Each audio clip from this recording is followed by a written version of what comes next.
Facing insurmountable odds, Vietnam veteran John Rambo has seconds left to make a bold decision. He and his audience know what he has to do, an act of heart-pounding daring.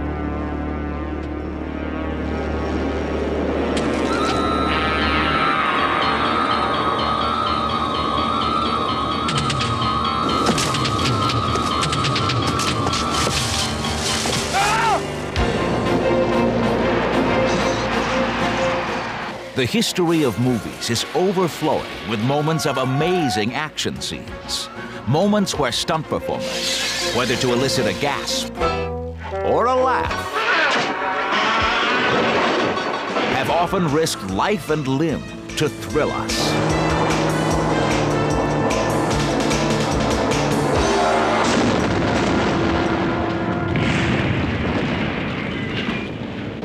In this program, we're going to explore with the experts and some of the stars they've worked with this extraordinary way of making a living.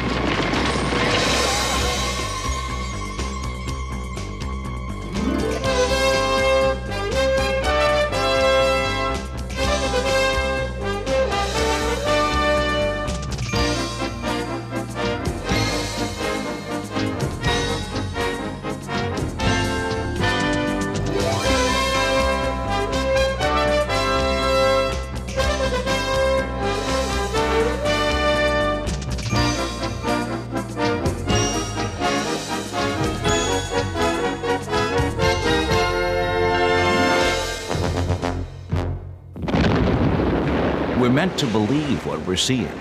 While this exciting action is convincing, few can really understand fully how it's done. Perhaps Michael Douglas came close in his dual role as producer and actor. What I soon learned, being my first production with a lot of action, a la a mudslide or swinging across a chasm, can look great on the page. One never has any idea of the complexities and the realities of getting them done. Ultimately, a large part of the success of Romancing the Stone was a result of the action sequences that we had in that picture. And those, in turn, we have to thank a guy named Terry Leonard. 20 years ago, a big outdoor action film, A Man Called Horse. The enemy chief, Striking Bear, is played by Terry Leonard, a college football player who'd begun in movies as an extra. But he was soon spotted by veteran stuntmen as having the drive, coordination, and grit to make it as one of them.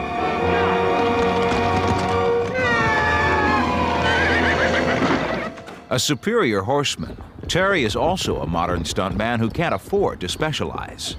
Versatility is both the key to survival and, in his case, exceptional success. To come up with a new stunt or gag like this one in Blue Thunder requires a grasp of mechanics and physics, among other things. Terry, obviously, is a master of them all.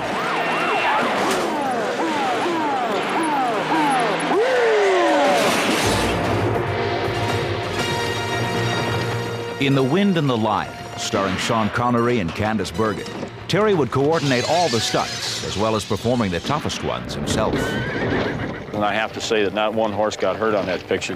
We had a vet on the set at all times in case one did get hurt. We didn't hurt a horse. The risk of personal injury is great in doing horse work because it's all physical. The stuntman himself is sometimes his own worst enemy. If they give you the latitude in a picture such as that, where the stunts look better the faster you go, there's a good chance you're going to get hurt. And I don't care if you're a stuntman for 1 year or 25 years, if you're doing stunts for a living, you're going to get hurt sooner or later. You can't play football without getting hurt. I'm what they call an adrenaline junkie. And I get my kicks out of just performing a challenging piece of work. I don't need publicity for it. I don't need to be on screen. And 99% of most stuntmen feel that way. You get your acceptance from your peers. In one of the most realistic war films ever made, the dangerous stunts in Apocalypse Now were seldom highlighted, but they were there.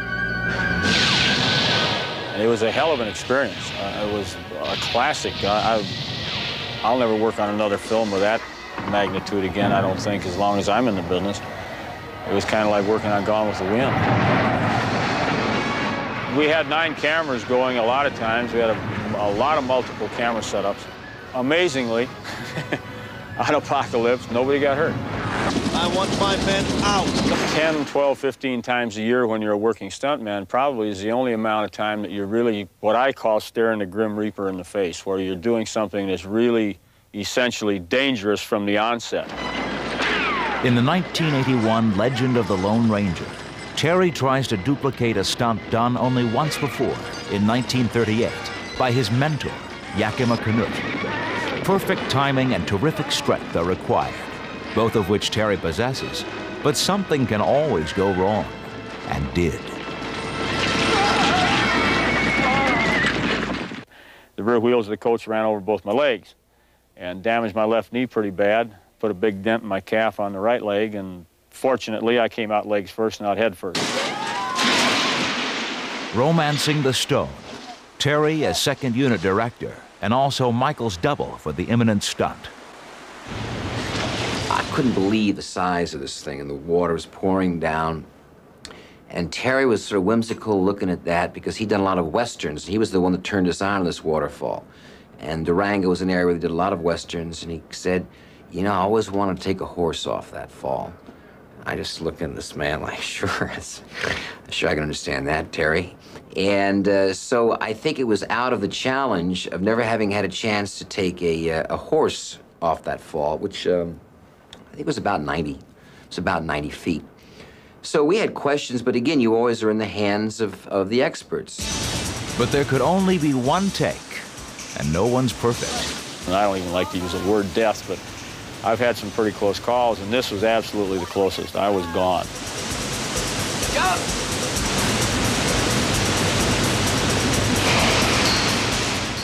It looked great in the movie. And his partner behind him, Vince Dedrick Jr., doubling Kathleen Turner, had no problem. But Terry's movement was restricted by the unexpected downdraft, which kept him perilously close to the car and trapped by the waterfall. I didn't have any air. I couldn't get up. I was down about 7, 8 feet with the pressure of the water holding me under, the hydraulic action of the falls, and I couldn't get out.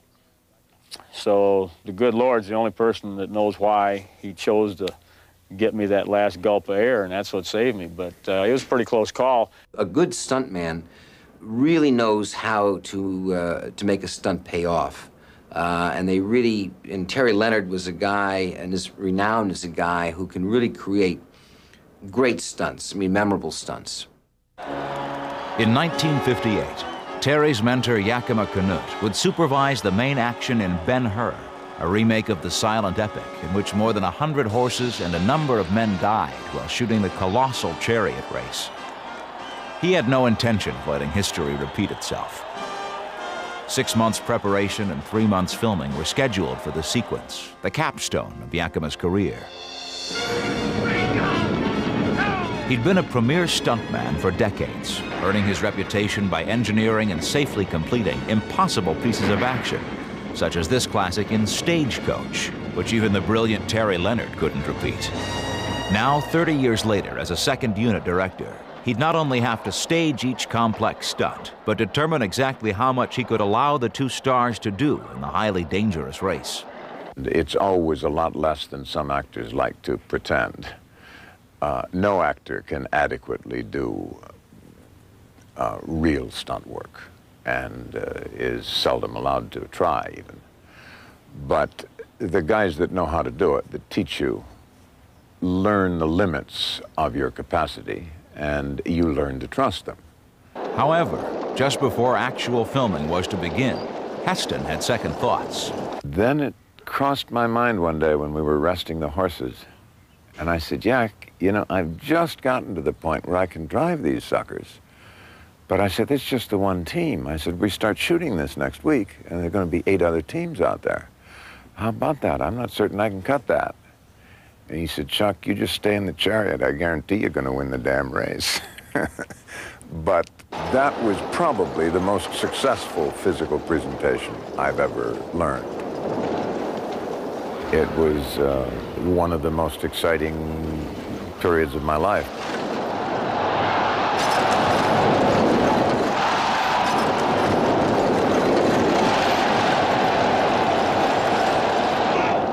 Stuntmen are marvelous guys.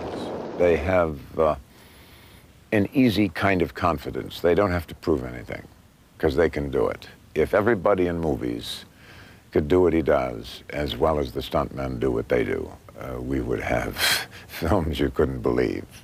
But the rest of us are struggling with creative and mental and physical inadequacies that don't seem to affect these guys. Not before and not since 1966 has a special Oscar been bestowed upon a stuntman, and Yakima Canutt was that man. Of all the silent screen stars, Buster Keaton, a trained acrobat, was perhaps best prepared to do his own stunt work. His keen timing and coordination undoubtedly accounted for much of his popularity. Today, Buster wouldn't be allowed to do half of what he did